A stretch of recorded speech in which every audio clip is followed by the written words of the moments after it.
साल 1965 जब India Pakistan war चल रही थी, जिसके चलते देश भर में फूड शॉर्टेज होने लगी थी। उस मुश्किल समय में तब के प्रधानमंत्री लाल बहादुर शास्त्री जी ने रेडियो पर देशवासियों से एक अपील की थी कि सब लोग हफ्ते में एक दिन उपवास रखें या एक टाइम का खाना छोड़ दें ताकि अनाज बचाया जा सके। उन्होंने ये भी कहा कि वे और उनकी फैमिली ने ऐसा करके देखा और इससे उन्हें कोई भी बड़ी दिक्कत नहीं हुई। यानी तब हमारे प्राइम मिनिस्टर ने अपील करने से पहले अपनी फैमिली सहित खुद उपवास रखा और देखा कि क्या एक दिन का उपवास रखा जा सकता है, और उसके बाद देश की जनता से अपील की। आज साल 2026 चल रहा है और एक बार फिर से इंडिया के current prime minister Modi ji ने भी कुछ दिन पहले लोगों से अपील की है।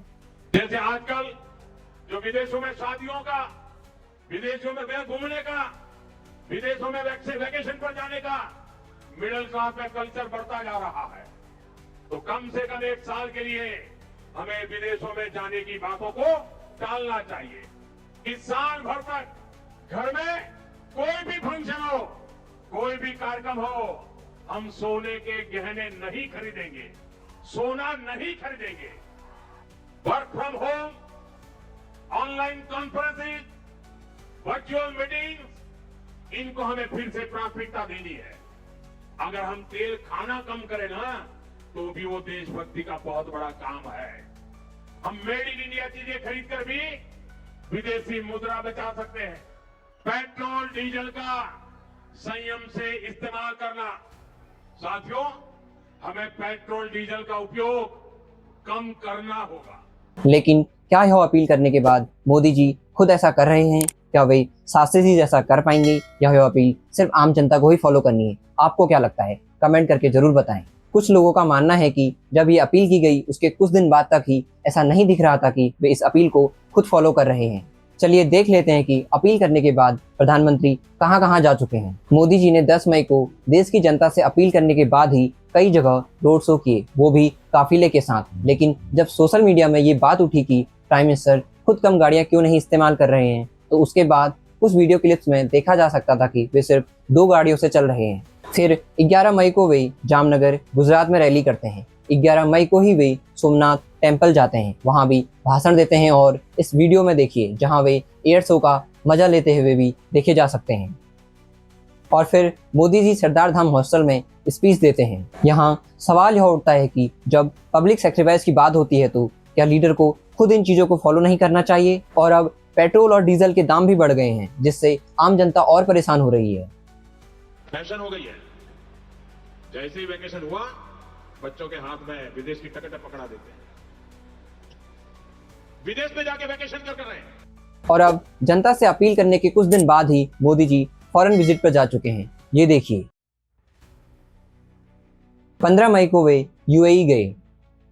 15 से 17 मई तक मोदी जी ने नीदरलैंड विजिट किया। इस विजिट के दौरान नीदरलैंड ने 11वीं सेंचुरी के चोला डायनेस्टी कॉपर प्लेट्स को भारत को वापस लौटाया। 17 से 18 मई तक मोदी जी स्वीडन में थे, जहां उन्हें स्वीडन का हाईएस्ट ऑनर अवार्ड भी दिया गया। और इसके बाद वे नॉर्वे गए, जहां नॉर्वे की एक पत्रकार ने मोदी जी से ये सवाल किया, Prime Minister Modi, why don't you take some questions from the freest press in the world?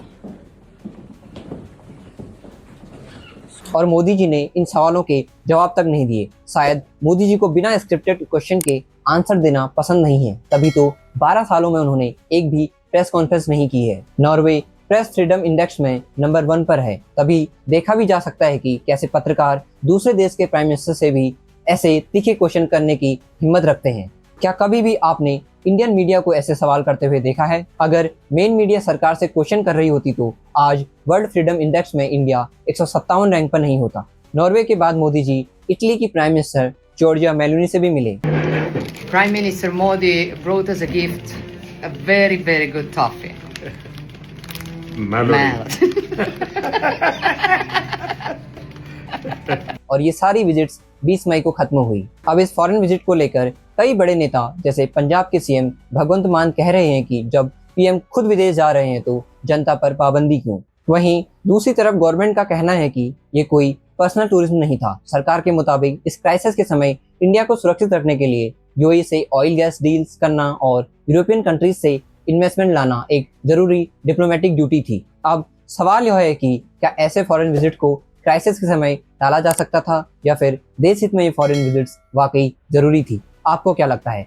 Comment करके जरूर बताएं। देखिए, मोदी जी का कहना है कि ईरान और इसराइल के बीच चल रही इस वॉर के चलते ऐसी सिचुएशन बनी है, लेकिन ईरान और इसराइल के बीच कॉन्फ्लिक्ट सालों से चल रहा है। क्या गवर्नमेंट को पहले से इन हालातों के लिए तैयार नहीं रहना चाहिए था? इंडिया ने आज तक अपने स्ट्रेटेजिक पेट्रोलियम रिजर्व को बढ़ा लेना चाहिए था, ताकि ऐसे सिचुएशन में भी इंडिया के पास पर्याप्त मात्रा में क्रूड ऑयल रिजर्व रहता। और अभी गवर्नमेंट ने फॉरेक्स रिजर्व को बचाने के लिए गोल्ड और सिल्वर पर इंपोर्ट ड्यूटी को 6% से बढ़ाकर 15% कर दिया है, जिससे बाजार में गोल्ड के प्राइस अचानक से बढ़ गए हैं। एक आम इंसान को तक पता था कि इस वॉर के चलते इंडिया में ऑयल क्राइसिस, एलपीजी शॉर्टेज और रुपीस की वैल्यू घटेगी। लीडर ऑफ अपोजिशन भी कई बार कह चुके थे कि इस वॉर से इंडिया में बहुत बड़ा क्राइसिस होने वाला है, लेकिन गवर्नमेंट आज लोगों को इसके बारे में बता रही है जब चुनाव खत्म हो गए हैं, क्योंकि प्राइम मिनिस्टर, होम मिनिस्टर और अलग अलग राज्यों के सीएम तक वेस्ट बंगाल के इलेक्शन में बिजी थे। कुछ क्रिटिक्स का मानना है कि शायद गवर्नमेंट ने यह जानकारी चुनाव से पहले इसलिए ओपनली हाईलाइट नहीं की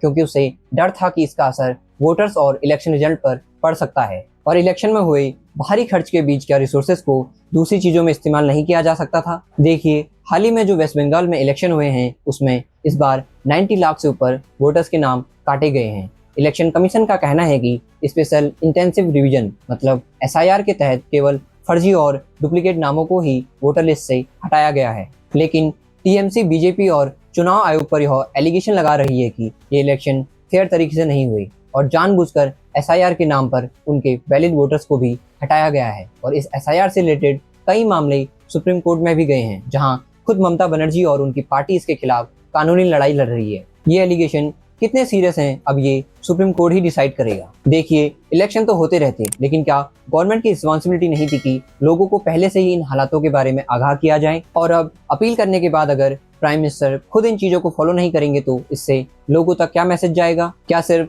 अपील कर देने से ही जनता मानेगी, या खुद एग्जाम्पल सेट करने के बाद ही इसे लोग ज्यादा सीरियसली लेंगे? आपको क्या लगता है? कमेंट करके जरूर बताएं। वीडियो पसंद आई हो तो इसे लाइक करें और चैनल को सब्सक्राइब करके बेल आइकन जरूर प्रेस करें ताकि आप नई वीडियो मिस ना करें। वीडियो देखने के लिए आपका बहुत बहुत धन्यवाद।